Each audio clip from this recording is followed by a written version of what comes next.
Day 4 on board of MSC Preziosa, and today we are in Zeebrugge, and here on the map you can see our route today, but most of the day we spent in port as we arrived early in the morning and left at the early evening.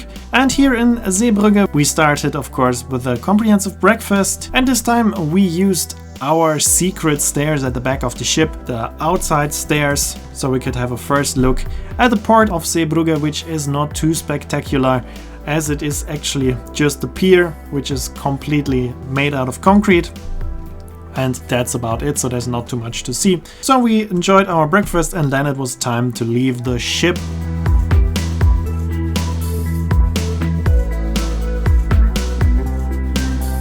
Leaving the ship in Zeebrugge is quite unusual because you're not allowed to walk to the terminal. You need to take a shuttle bus, which is obviously for free as it is provided by the port, and this bus will bring you to the cruise terminal. And from there you can go on your own to Bruges. There are different options how to get there. You could do an excursion there. Most cruise operators also offer a shuttle bus either to Bruges itself or to the next station, or you can do it completely on your own, and that's what we did today. But we took a huge detour because we wanted to take the Kust tram. The Kust tram is the longest tram line in the world, and it's running actually the whole of the Belgian coastline from north to south, from the border to the Netherlands to the border with France, and the next stop of the tram is just a few hundred meters from the cruise terminal away. And with the tram you can, for example, go to Blankenberge or to Oostende, where you have a train connection to Bruges. I would recommend just going to Blankenberge. From there it's just a very short train ride. Going to Oostende will take way longer, but maybe if you want to visit Oostende as well, and then you can make a combined excursion to Oostende and Bruges. Another option for you would be to stay on the tram for about 2 hours, and then you will arrive at Plopsaland, which is a big amusement park which has a roller coaster that was named the best coaster of Europe. But for this you need a lot of time, so you can only do it when the ship is arriving very early in the morning, and you leave immediately after the ship arrives, and the ship is also leaving only late in the evening because it already takes 4 hours to get there and back. So there was not enough time for us to visit Plopsaland, and instead we discovered Belgium by train, which is a quite nice way to see the landscape of Belgium, because traveling by train in Belgium is very cheap. It's way cheaper than, for example, in Germany or in the UK. There are no saver tickets. You just go to the station and buy your ticket at a ticket machine, and it doesn't matter if you book it online or at the machine. It's always very cheap.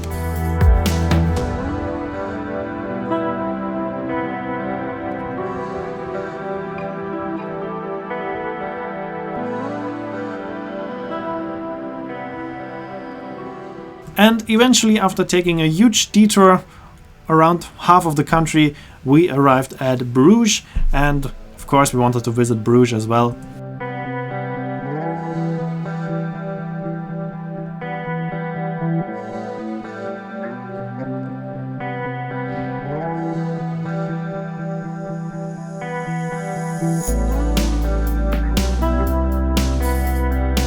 And we wanted to try all the culinary treasures of Belgium, so we started with waffles, and for waffles I can recommend the Waffle Atelier Otto. It's not providing the typical waffles, but it's providing waffles made of oat, and I really like them, so if you're into that I can recommend you the Waffle Atelier Otto. And after that we walked through the beautiful city of Bruges, which can be very crowded in summer, so coming here in the winter time is perfect. And then my next tip for you and our next stop on our culinary tour was the chocolate line, because Belgium of course is also famous for chocolate. And the showcase you just saw was completely made out of chocolate. Everything in the showcase was made of chocolate. And then our next and last stop, of course, in Belgium was beer and fries.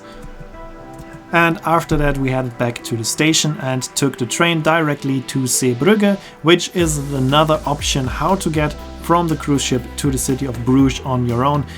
Zeebrugge has 2 different stations, but only one of them is in operation.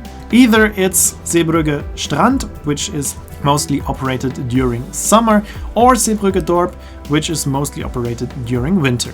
So make sure to check the schedule first before you go to one of these stations. In the train we tried some of the chocolate, and you saw the packaging, and that's typical for the chocolate line. They're a bit crazy and they have a lot of crazy ideas on what you can do with chocolate, and so they put it in a bag that looks like a tobacco bag, and it even had the typical warning like it is on the tobacco products. So they have many of these interesting and crazy ideas, so that's also the perfect store to get some souvenirs. And no, unfortunately, it's not a paid cooperation. It's just an honest recommendation from my side. And after a walk of about 20 to 25 minutes from the station Zeebrugge Dorp to the terminal, we went through the mandatory safety check, and then we took the shuttle bus back to our cruise ship. So to conclude, my honest recommendation would be to go to Bruges on your own. It's not necessary to buy a transfer. Taking the train is very cheap. It's about 3 to 4 euros there and back per person. And the official shuttle buses to Bruges also need to stop very close to the station in Bruges, so you're just saving the walk in Zeebrugge. But usually they are quite expensive, so I would recommend just doing it on your own.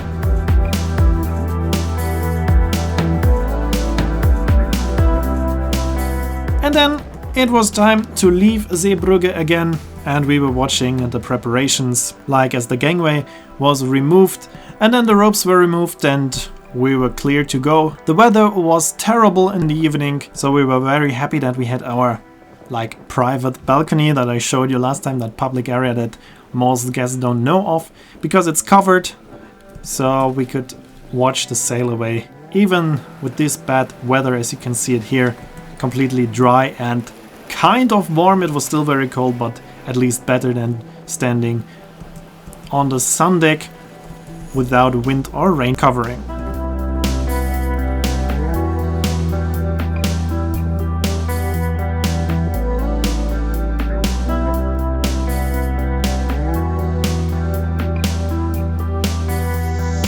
And here you can see that we're now leaving Zeebrugge and heading for our next destination, which is Le Havre in France.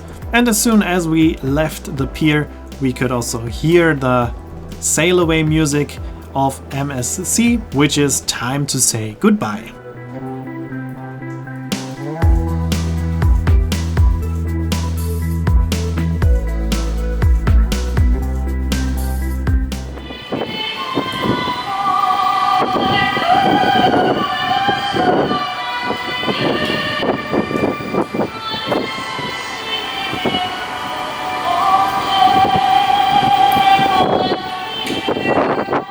As the weather was pretty bad, leaving the port looked quite unreal, but the rain and lights was quite impressive to see. But the port itself is not too impressive, especially as we have been to Rotterdam yesterday, but it's always nice to watch the sail away of a ship. The next video will not be about the day in Le Havre, because I made extra videos about our train rides. So the next video will be about the Kust tram, and then there will be 2 more videos about Belgian trains, as my channel is not only about traveling by ship but also about traveling by train. So if you're into train traveling as well, you can enjoy the next 3 videos as well. And if you're just here for the ship content, then you will have to wait about a week, and then we will have the next day on MSC Preziosa, which will be the day in Le Havre in France. And even though the weather was pretty bad, the sea was rather calm. There was not too much movement on the ship. The day before, when we arrived in Rotterdam, there was way more movement in the ship, but today it was quite calm. But of course, if you are traveling on the North Sea in the winter season, you need to be prepared for bad weather. So if you have problems with that, make sure to bring some pills. And then it was time for the dinner, and the crew surprised us with a song they sang for us, Imagine by John Lennon, as a sign of peace, as the crew is coming from 50 different countries, working peacefully together.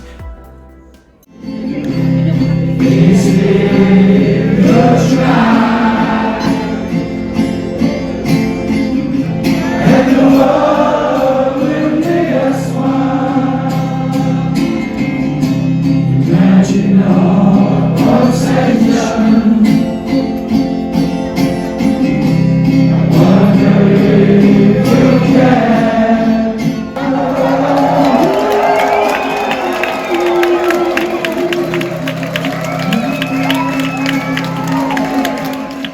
And with this powerful message, I'd like to end this video, and I hope you enjoyed it. Here you can see when my next video about the Kusttram will be uploaded and the name of the song. And I hope you enjoyed this video, and if you did, please consider to like, comment, subscribe and share the video link, and I hope to see you in the next video.